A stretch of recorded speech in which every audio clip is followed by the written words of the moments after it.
Tuesday, September 26th. Beautiful day in Buffalo.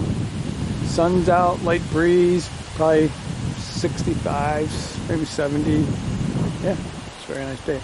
So these are our flats, and they were over there, but we need to move that because we need to get in here with the dingo to move the compost pile. So we got a new pallet and we stacked them there, and there's the old pallet on the burn pile. It served its time, I'd like to rest.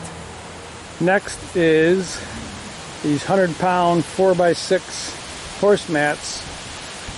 Cleared a spot where I want to put these, and I'm going to try to lift them onto there and take them to the back.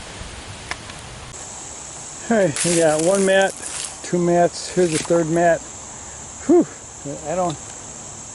just me without equipment ain't going to be moving these much, so we're going to put this third mat in place, put that on top, put that on top. Those are going to go over to the other stacking pile. Alright, 1, 2, 3 horse mats. We got our miter box, we got our firewood fixture to make flats. Got some extra blockings. This is all set. We got this tree over there, needs to get cut up, put it on the brush pile over there. That piece, oh, it's stuck up in the tree over here. Yeah, I think we might get the brush cutter too and clean this up, and the pole saw, like this needs to get cleaned up a little bit.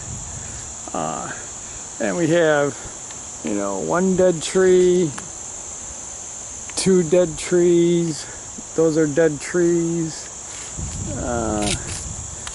These two back here are dead, and are either going to fall at their whim on top of my stuff and break it, or I'm going to take them down, which probably means I'm going to take them down. Yes, I'm thinking got to take these over to the sawmill stack, and I'll get that done, and then maybe I'll bring the pole saw, chainsaw, and weed brush cutter. So I have these old, I think they're 8-foot long cedar posts. I think what I'm going to do is I'm going to put these on top of these cedar 4x4s there and here this way, and then put stickers, and then that'll give me a longer reach to put these boards on. That's what I'm thinking. And I put these here to dry, you know.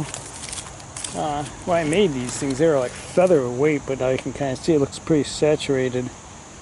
So I'm going to put them this way so the rain does not get to the wood anymore. That's what the tarp paper was for. And then one of those is going to go on top of that, and one's going to go on top of this, cover most of the wood anyways. That would be the plan. They were featherweight when I made them, so they're very easy to move one person, so maybe they'll dry out a bit and I can move them again. They're pretty heavy right now, but not as heavy as those horse mats for covering wood. Alright, so Saturday we have the dingo coming to move the compost stuff, so I think what we're going to do is we're going to use a brush cutter, clean out this spot here. We're going to take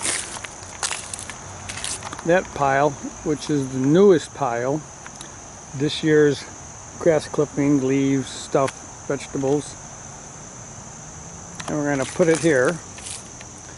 And then we're going to take this pile, which is like the 3-year-old compost that's been turned once or twice even maybe, and then that's going to go on top. And then I guess we will put the new stuff this year here, and then in the spring I think we're going to put all of this, save some for the garden, and put most of it maybe in this lot.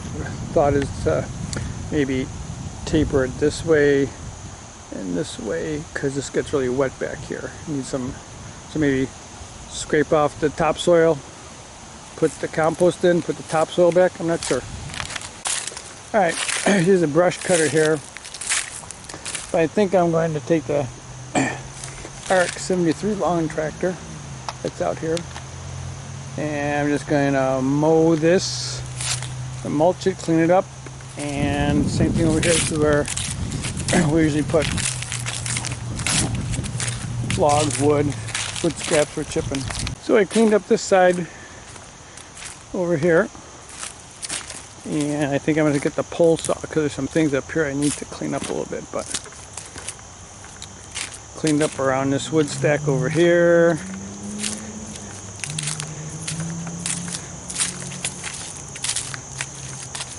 And I think we need a pole saw to clean up a little bit of this and some of the stuff in the back here. These are dead. Yeah, and there's some branches over here that need cleaning up with the pole saw. Just clean those up quickly. And then we cleaned up all along here too. Yeah. So we brush cutter picked up a chunk of an old tomato cage, I guess. So we used the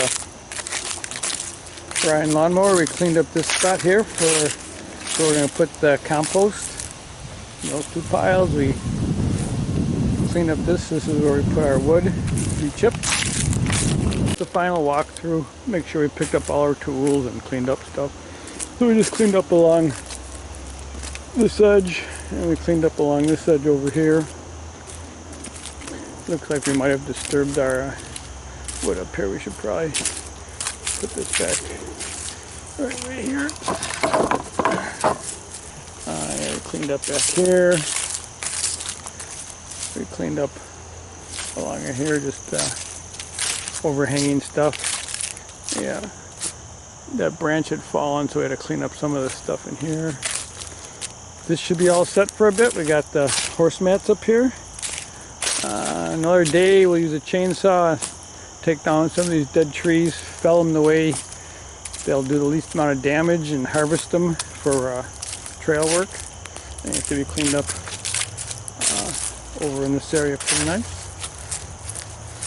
And got stuff on our brush pile for chipping. Yeah, so it's getting time to call it a day, and it changed, and I think we got some grandkid duties and have some dinner. But it's a very, very nice end of September day in Buffalo, New York. Wonderful, grateful to be out in nature.